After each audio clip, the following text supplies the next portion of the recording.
তোর এখানে আমার জন্য কি একটু ঠাই হবে বাবা? আব্বা আপনি কি বলছেন আব্বা?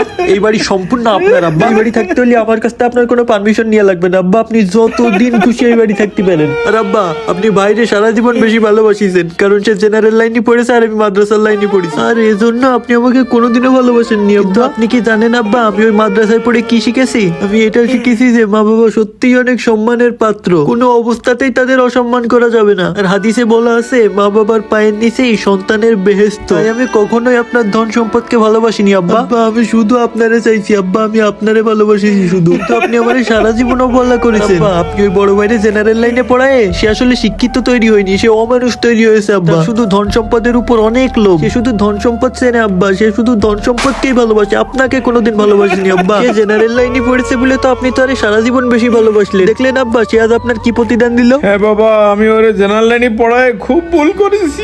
মাদ্রাসার ছেলে